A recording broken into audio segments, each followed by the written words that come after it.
In this video, I share with you 9 AI apps that will help you make truly better music. I've split them into several different categories, going from idea generation through composition all the way to mastering, and they go from basic to truly professional level. Then at the end, I'm going to give my personal thoughts on AI in the music industry and whether or not I think it's going to replace you. This is an important subject and you might be surprised by my take on it. So without further ado, let's get to the first of these 9 AI tools. Right, so we're going to start off with idea generation for this, and there are 2 apps that I want to show you. The first is called Synthia, and it's a prompt-based system, kind of like ChatGPT, but it generates musical ideas. So we just need to go to synthia.co, then we can hit this create button.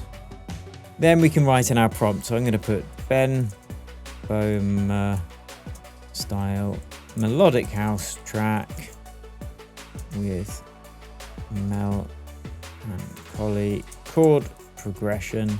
Quite specific. You can be specific with this. In fact, the more specific you are, the better. So now let's hit generate, and it's going to take a couple of minutes. So let's fast forward and see what we end up with. Okay, so here we go.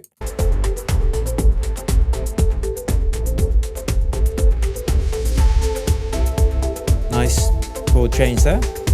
Okay, I wouldn't say it's in the style of Ben Böhmer exactly, but it's a pretty cool idea generation, and we could actually generate different versions of that if we want, and then extract the samples.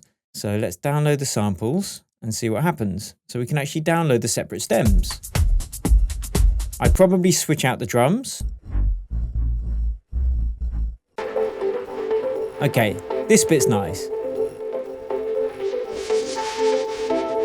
So I could download this, and I could use that in a track, or I could just use this and trace out the notes in MIDI and use that as my starting place. Now, the second tool that we can use for this is Suno.com, which is probably the most popular, but I actually think that Synthia is more powerful, because if we write the same description in and press create, it's not going to be able to generate that because we used a specific artist name and it doesn't like that.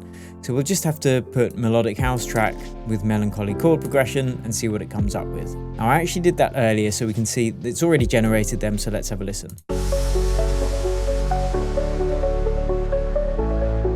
And this has actually generated vocals as well. Walking through the empty streets. So again, I wouldn't say this is in the style of Ben Böhmer, but of course we couldn't use that as a prompt. But again, it's a good way that you could generate some ideas. Now, the difference is I don't think you can separate out the stems in Suno, at least not in the moment. And this is why Synthia pips the post for me. Both useful tools, not for producing whole tracks, but for at least coming up with a starting inspiration. So we've looked at the most basic levels of idea creation. So let's go one level deeper. And for this, we're going to use splice stacks. Now, as you probably know, splice is great for finding loops and samples, but we can actually do so much more with it now. So for this, I go to splice.com/sounds, and I can hit this create button. And what it's going to do is generate some ideas using the samples and loops from within the Splice library. So they're all going to work together in terms of tempo and in terms of which key they're working in. So let's give it a go. I'm going to hit, let's see, I'm going to hit house for this. That's a bit better. I'm going to hit it one more time.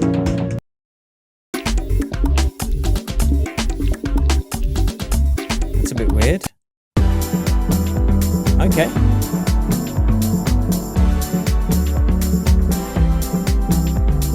That's cool. So what you can do is you could switch out all of the stack, as I've already done, or you could just switch out particular tracks within it. So we can see we've got the drums, the bass, the chords, percussion. Let's switch out the chords and see if it comes up with something else that we like a bit more.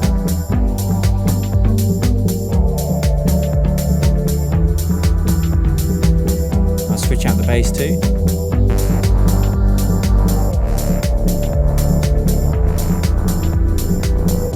And what you could do is you can add extra tracks as well. So let's add a lead. I'm going to get rid of the bass and the chords because I don't like either of them. And you can keep generating new ideas until you find something you like. So instantly, that's way better. So what I can do then is I could save it, and then you can share it or you can export it. So I'm going to export an Ableton Live project. I'm going to export it, and what it's going to do is going to use my credits to actually buy each of those Splice samples from Splice. But they're all going to be synced up, and then we can open that up in Ableton like so. And this is what we've got.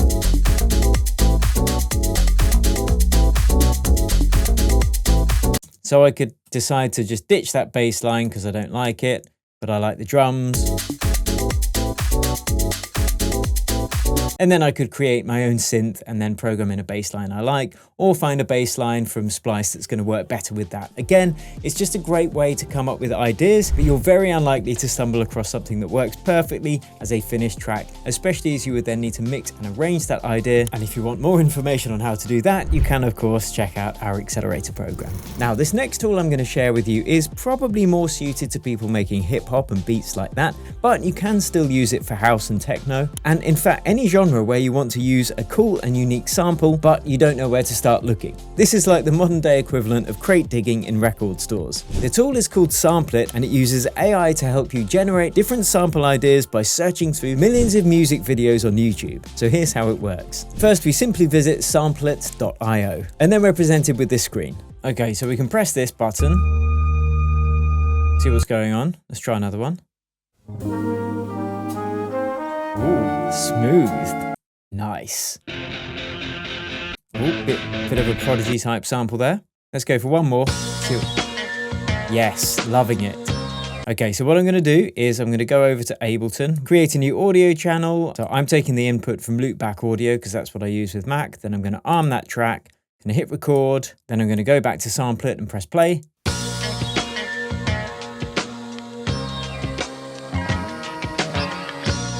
Now let's have a listen in Ableton. Okay, so let's pull that back over, zoom in, get to the beginning of the sample, boom.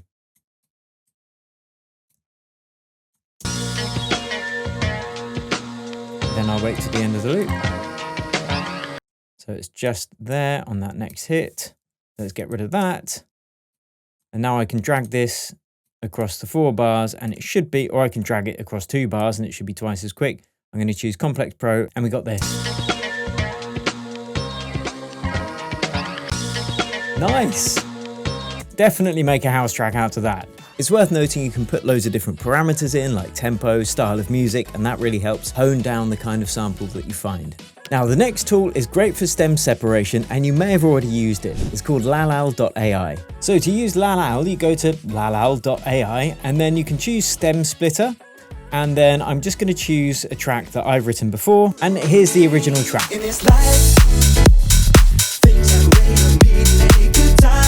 So we can hear there's drums, vocals, piano, bass guitar. So I'm going to load this in and extract the stems, and I'm going to drag it into the window. So it's just uploading it, and then it's going to hopefully split apart the different stems. Now this is great because you can extract particular instrumental samples from these stems, or you can just use it to pick apart professional compositions. Either way, it's a useful tool. So I'll go to vocal and instrumental, create new previews. So you can choose which parts of the track you want separated into separate stems. So here we've got our track. So you can see we've got it split into vocals and instrumentals. Let's see how well it's done. So we've got Kyle's vocals. You won't miss what you don't need. You won't miss what you That's really good. Need. And then we've got the instrumentals. So let's have a listen to that as well. We can just turn that on and mute the vocals.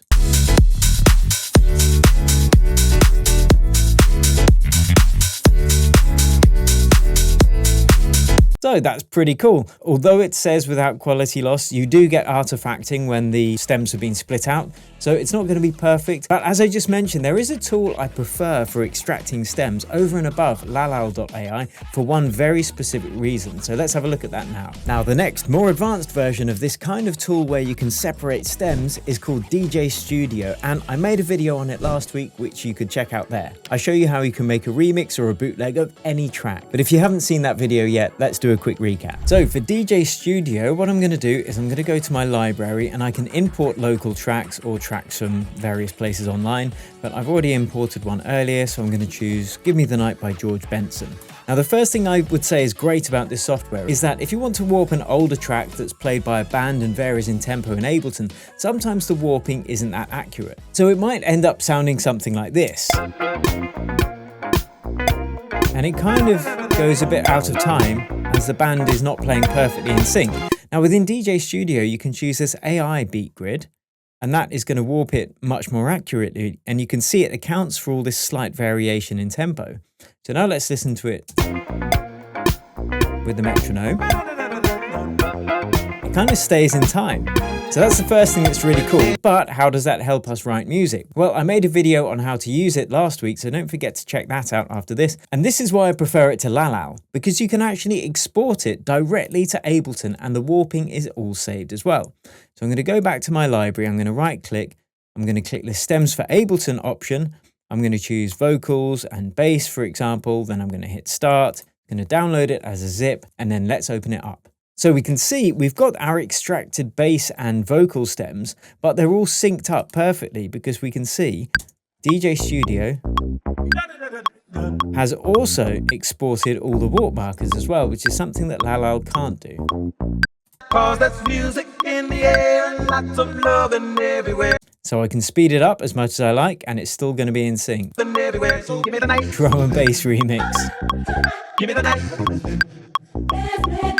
Okay, so we've looked at idea generation, we've looked at finding samples, and we've looked at stem separation. So now let's get a little more in depth and look at using AI to create different MIDI patterns for our compositions. There are a few different tools available for this, but the one that I think hands down works best is the Captain Plugin's Epic Suite. You can create bass lines, drums, chord progressions, melodies, and it all works perfectly together. So let's have a look at it. So I've got this drum beat at the moment that I've just created in Ableton. Pretty cool. So now let's use the Captain Epic Suite and create something using AI. So I'm going to go and just search for Epic. First thing I'm going to do is create a chord progression because that really generates all of the emotion in the track. So let's just drag this onto a MIDI channel. Then I'm going to choose the key that I want to work in. May as well go A minor.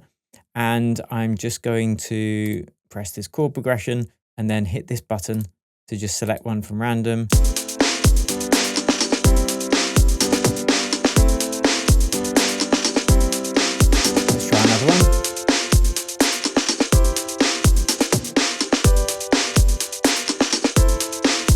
That's pretty cool. So what I'm going to do now is just choose a different sound because I don't really like that one.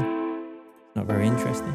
That's pretty cool. And then I'm going to choose a different, I think, pattern as well.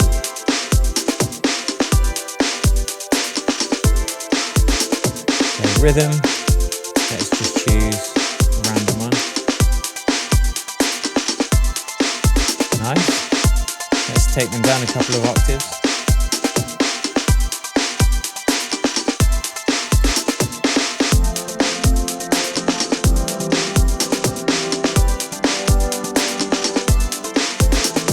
And I can choose any of the chords and just change them to a different type of chord. So I could change it into a major, seventh.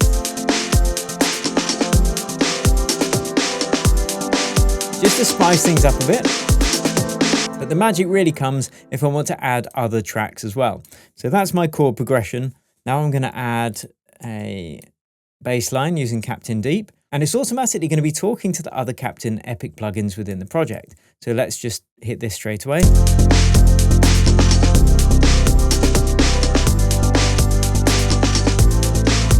that's already pretty cool. But of course we can choose a different rhythm. I like it to follow the chords in terms of the notes because I want it to sound good. What's this?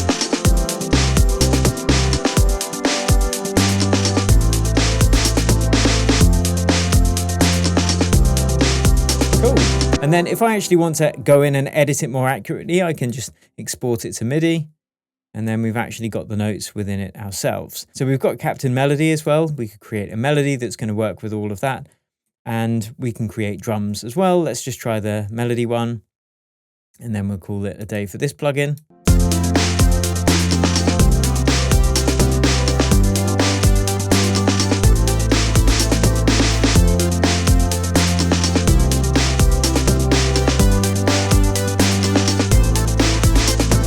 But once again, I like to use these as a starting point for inspiration rather than just using what it comes out with straight away as the finished product. So now let's get onto tools which can help with mixing and mastering. I'm going to show 2 examples of how to master your tracks using AI, but the second company also has some tools for mixing with AI as well. So let's look at the first and most basic version. So the first is LANDR, which you may have heard of, and I've uploaded a mix down that I created of just a loop so we can give it a quick example. And if you hit the master button, it's gonna do an automatic master, and then we can listen to the original versus the master. So let's have a listen to it, and then I'll switch that button. That's where we started, and here's the master version. Sounds pretty good. But my mix down was already good, so bear that in mind because this won't fix a bad mix. But now I'm going to volume match it as well, so we can just listen to the tonal differences and the dynamic differences rather than just hearing it get louder, which is always kind of going to sound better to our ears. And then hit master. So we can hear it's brighter, more upfront. That's pretty good. And now it looks like you can actually load in a reference track as well. So you could load in a reference track master that sounds how you want yours to sound, that's going to be in the same genre as yours. And then you can have it master it using that. So it's pretty cool, but it's a bit basic because you can't really make any changes afterwards, which takes me on to our next tool, which is Ozone 11 by iZotope. And this really is pro-level industry standard mastering software, which is what we teach our students in the Accelerator program. So let's have a look at how it works. Now, as I said, not only can it help with mastering, there are certain tools within the advanced suite that can help you with mixing as well. That's a bit in depth for this video, so we're just going to focus on the mastering. So I've got the same track I was working on that I made using DJ Studio to get the sample. So I've just loaded up Ozone 11 on our master channel, and then I'm going to hit this button. And it says play the loudest section of your mix. So I'm going to do that. It's going to listen to it and learn my music sonic profile. It's going to be different for every track you produce. But the difference between this and LANDR is that we can actually make adjustments manually after it's done its suggestions for what the change should have. So here we go.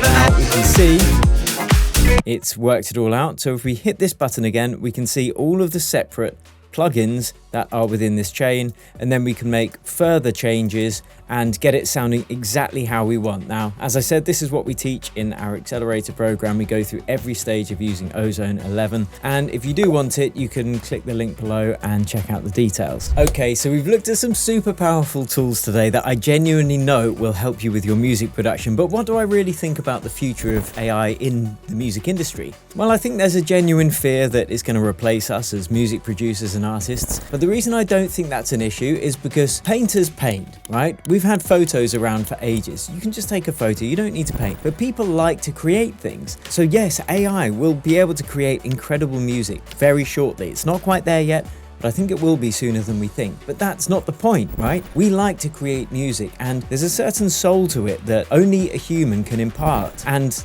maybe I'm just being naive and I think that computers might be able to simulate that. But just think of the technological advances we've had throughout human history. And every step of the way, people get scared that their jobs are going to be replaced. And yes, in many cases that does happen. But as long as you learn how to adapt and use these new tools, you don't need to be left behind and you don't need to be made redundant. I mean, electronic dance music is based on sampling. That's where it came from. So you're already taking things and repurposing them from other people. And they probably took them and repurposed from other people before that. So it's a case of using these tools to make our job as creators easier. And if you can combine using these tools with your own creative genius, then you're going to be able to create better work, more of it, and faster than ever before. So I'd personally rather not get left behind and stay on top of this stuff. But these are just my thoughts anyway. Let me know in the comments what you think, because this is such an important subject and it's changing all the time. So do you think AI is a threat to us as music producers? What do you think? Let me know, and thanks for taking part. If you enjoyed this video, please give it a like, and most people that watch this channel are not subscribed, and it really helps me out if you do take just a quick second to subscribe to the channel. Thanks so much, and I put another video for you there, which is going to show you how to use one of these AI tools to create that remix we looked at earlier. So thanks again for watching, and I'll catch you over at that next video.